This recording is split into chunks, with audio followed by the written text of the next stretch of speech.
What's up, Cozy Gamers? I am back with another Cozy Games video for June. This time, we're going to be doing things a little bit differently, but before we get into that, I just want to share some good news with you all. So first, we will be streaming on YouTube and Twitch from now on at the same time. So anytime I'm live on Twitch, you should see me live over here. So you'll definitely be seeing more of me. No matter where you watch me, I'll be able to see all the comments, so feel free to watch wherever you feel most comfortable. And speaking of Twitch, the second announcement is I have been selected alongside many other amazing LGBTQ streamers over on Twitch to take part in their activation for Pride Month. So for an entire year, I will be featured on the front page in the Together for Pride shelf. So I'm very excited about that. Pride is not just for 1 month this year, it's going to be celebrated all year, so I cannot wait. It's thanks to you guys that I get opportunities like this, so thank you guys so much. Now getting back to what I was talking about with changes, from now on, starting with today's video, each of our Cozy Games videos each month will be more tailored to games that I specifically like. I know that I'm a Cozy Gamer, you guys are Cozy Gamers, and I'm sure you'll agree with what I'm about to say. Just because you're a Cozy Gamer doesn't mean you like all Cozy games, and sometimes I find it hard to do these videos each month when I'm talking about games that I personally don't really care for. So from now on, I want to tailor these videos to specifically talk about the games that interest me. That way, you guys can get a sneak peek for games to come, but you can also get to know more about me and my interests through my videos. So having said that, now let's get started with our June Cozy Game list. First up is Kamairu: A Frog Refuge, coming to Steam and Switch on June 8th. Now, I have to say one thing first. I'm not too sure why this game is called Kamairu, but I have an Animal Crossing island with ducks and frogs only that I started building 3 years ago that is also called Kamairu. In my island's case, it's a mix of the Japanese word for duck, kamo, and frog, kairu. Coincidence? Yes, but it's still funny to me.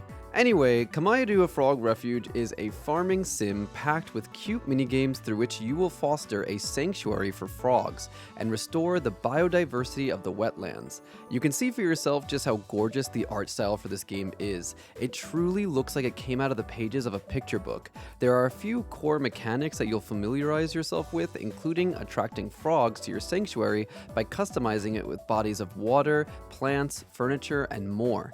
You'll of course need money to accomplish all of that, and that's where farming comes in. Something to look forward to if you're a farming sim girly. Once you've attracted frogs, you can then take pictures of them for your froggy decks. Pokemon's lawyers will be in touch with you soon. Feed them, breed them, and more. There are 500 different color variations to collect. I will actually be playing this game on stream this Wednesday, the 5th, so be sure to come check it out with me. It's sure to be a riveting time. Next, we have a port of not one game, but a whole franchise. Kingdom Hearts HD 1.5 and 2.5 Remix, Kingdom Hearts HD 2.8 Final Chapter Prologue, and Kingdom Hearts 3 plus Remind DLC are coming to Steam on June 13th. The first bundle includes Kingdom Hearts Final Mix, Chain of Memories, Kingdom Hearts 2 Final Mix, 358 by 2 Days, Birth by Sleep, and Recoded, while 2.8 is a lead-in to Kingdom Hearts 3. Essentially, with all of these, you have nearly the entire Kingdom Hearts story, which is great because Kingdom Hearts 4 is on the horizon. Now, I know hearing all of that is probably pretty overwhelming if you know nothing of the series, but I promise playing this series is worth it. It's probably one of my favorites of all time as a lover of JRPGs and Disney. In fact, I think this is one of the best introductory games to the JRPG genre for cozy gamers looking to dive in. It would be impossible to explain what the story of these games are in this video, as the story can be hard to follow even for fans of the game. What I will tell you is this: Kingdom Hearts is essentially a mix of Final Fantasy, Disney, and an original cast of characters. The way it combines two huge IPs is masterful, and every character, regardless of origin, just fits right in. You don't question anything. Cloud from Final Fantasy VII taking part in a tournament of strength in Hercules world makes total sense. This game isn't a typical turn-based affair either, so it feels more adventurous, allowing you to explore each world, including places like Wonderland and Tarzan's jungle, find secrets, battle enemies in real time.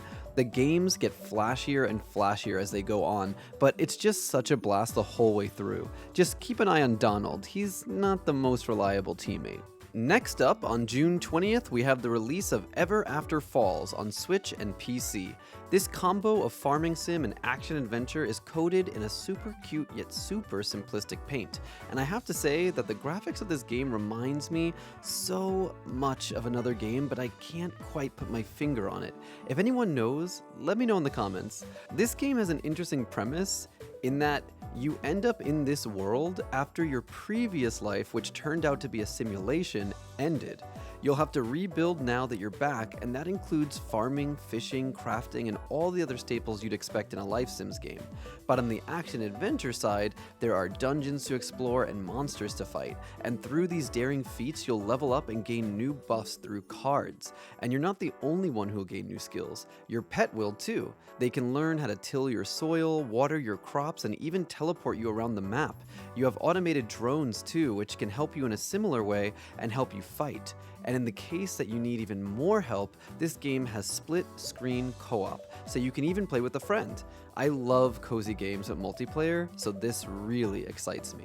It's time to start monkeying around because Super Monkey Ball Banana Rumble is coming exclusively to the Nintendo Switch on June 25th. This iconic series is one not to be missed if you love silly fun with even sillier multiplayer. The goal of the game is to guide these cute little capsule-encased monkeys to the finish line while collecting bananas along the way. But you're not exactly guiding the monkeys themselves, but the stage. You control how it tilts to make the capsule roll in a specific direction, kind of like those little toys we played with as kids.